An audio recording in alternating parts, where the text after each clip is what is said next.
Hi, I'm Pattu from freefincal. Today, let's talk about what you can do instead of setting up an SIP in a small cap mutual fund. If you have been a regular viewer of the freefincal channel, you know that I've been against small cap mutual funds, especially because if you do an SIP in it blindly, you will get spectacular gains. Then all of it will go out suddenly, and then there'll be years and years of no returns at all.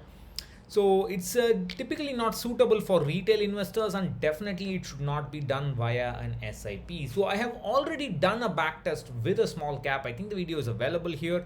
That was using moving averages, and I used a small cap index. This time I'm going to use the worst performing small cap fund, HSBC small cap, and I'm going to show you what happens to it when you try to time entry and exit using moving averages. Before we begin, I want to be very clear that I am able to only show you a single 15-year run. This run has much higher returns for the tactical strategy than for the systematic investing strategy. That doesn't mean you will get it all the time. So typically, sometimes the systematic will get better returns, sometimes the tactical strategy will get better returns, but the whole idea of tactical entry and exit into any kind of market linked security is lower risk. If you are mature enough to understand that, appreciate that, and have the discipline to follow through, then you can go ahead and try that. So I'm going to get rid of my face so that I can show you my graphs. I'm still getting to learn this thing, and I don't have the new Mac does not have a Bluetooth. I don't have a Bluetooth mouse or a Bluetooth keypad. I gotta get those. I didn't realize that the new Mac doesn't have the old USB connector, so I need to get used to these.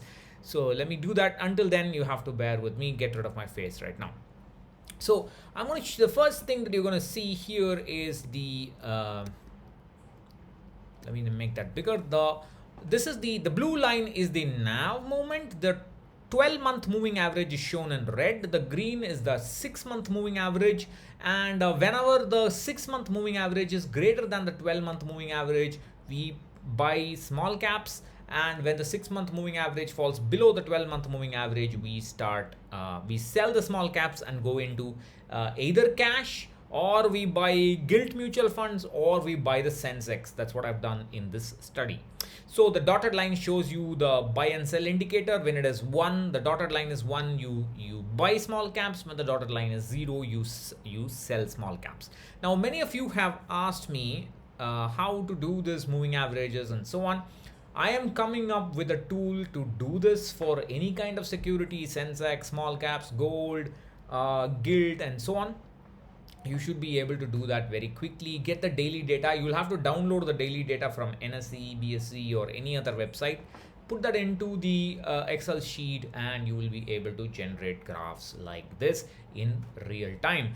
This will not be a paid tool. This will not be a free tool. It will be a paid tool, but it will be a low cost tool that anybody can buy. So that will be released maybe day after tomorrow. Let's see how that works. All right, so back to this. So this is the first back test. In this case, the blue line is a simple SIP in a small cap fund, and that SIP return is just 5.83% after 15 years. That's the reason why I keep saying, of course, this is the worst small cap. The best small cap over 15 years would have given you about 10-ish, 11-ish% or so. So the tactical strategy in this case is with cash. So when the 6-month moving average falls below the 12-month moving average, you get into cash 100%. That's why you have these nice smooth NAV movements like a liquid fund. And you can see that the tactical strategy has got almost twice the return. If instead of cash you used gilts, you would have got 12% returns. And if instead of gilts you had used Sensex, that is a mid-cap to small-cap tactical asset allocation, you would have only got about 8%. That's because the Sensex also crashed, but that's natural.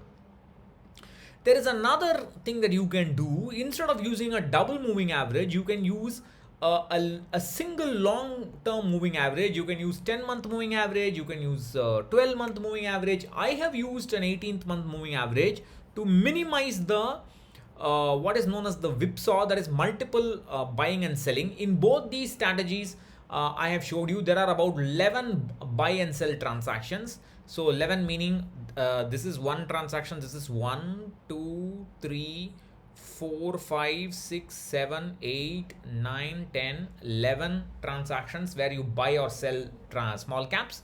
That's done over a 15-year period, which is very, very reasonable. And I have used the 18-month average in this case to minimize the buy sell transactions. So there is some kind of hindsight bias 100% involved in this, that is natural. But then you can use 10-month, 12-month also, it's fine. It's not make a big difference. It will anyway going to reduce risk only. So don't judge this by why did I use 18-month. You can use anything. You can even use 24-month. It's still fine. But sometimes, but then what happens is when you use low I mean, the problem is that when you, what I should say is when you increase the average duration, then you are going to lose out information. The whole point about moving averages, you're basically reducing noise in your price movements so that you can take better decisions. So this is the tactical strategy with cash, 12.17%. With gilts, it's 14.15%, and with Sensex, it's 11.37%. Of course, in this particular sequence of return, the small caps have done, the tactical strategy has done better when you use 18 months instead of the dual moving averages. But then that doesn't really matter. You will not get similar returns when you do it. Don't go by this past performance. The whole point is, instead of doing a simple SIP, if you time your entry and exit, then you will be able to reduce those huge losses that are capable in small caps. So that's what I wanted to say. I'll catch you later. Bye bye.